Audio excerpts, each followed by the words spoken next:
Rajamouli cinema అంటే 2-3 ఏళ్లు పడుతుంది. ఈ విషయంలో సుకుమార్ జక్కనను మించిపోయాడు. పుష్ప 2 షూటింగ్ స్టార్ట్ చేసి 2 ఏళ్లు అవుతుంది.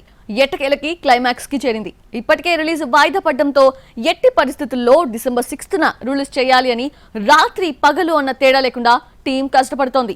ఎలాగో ఇప్పుడు చూద్దాం. ఆగస్టు 15న రావాల్సిన పుష్ప 2 వాయిదా పడింది. క్రిస్మస్ కి వస్తుందని అందరూ అనుకున్నారు. డిసెంబర్ 20న వస్తే క్రిస్మస్ హాలిడేస్ ని క్యాష్ చేసుకునే వీలుంది. అయితే వీకెండ్ తప్ప ప్రత్యేకంగా హాలిడేస్ లేకుండా డిసెంబర్ 6న వస్తుంది. దీంతో క్రిస్మస్ కి వస్తున్న నాగ చైతన్య, నితిన్ ఊపిరి పీల్చుకున్నారు. అయితే డిసెంబర్ 20న గేమ్ చేంజర్ వచ్చే అవకాశం ఉండడంతో నాగ చైతన్య తండేల్, నితిన్ రాబిన్ హుడ్ మరోసారి రిలీజ్ డేట్స్ చూసుకోబోతున్నాయి. పుష్ప 2 ఆలస్యానికి రకరకాల కారణాలున్నాయి. 4-5 సీన్స్ రీషూట్ చేయాల్సి వచ్చిందట.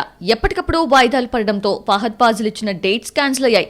చేతి నిండా సినిమాలతో ఉన్న ఫాజిల్ డేట్స్ అడ్జస్ట్ చేయలేకపోయాడు. ఎటకేలకి రీసెంట్ గా బల్క్ డేట్స్ ఇచ్చారని తెలిసింది. పుష్ప 2 రిలీజ్ కి ఇంకా 70 రోజులు మాత్రమే ఉంది. దాదాపు నెల రోజుల నుంచి క్లైమాక్స్ ని తీస్తున్నా ఇంకా పూర్తి కాలేదు. రీసెంట్ గా విలన్ ఫహద్ ఫాజిల్ ఎంట్రీ ఇచ్చాడు. క్లైమాక్స్ తో పాటు 2 పాటలు తీయాలని నిర్మాత తెలిపారు. ఇందులో ఓ ఐటమ్ సాంగ్ కూడా ఉంది. ఎంతో మంది పేర్లు వినిపించినా ఫైనల్ చేయలేదు. ఇందులో జాన్వీ కపూర్ కూడా ఉందని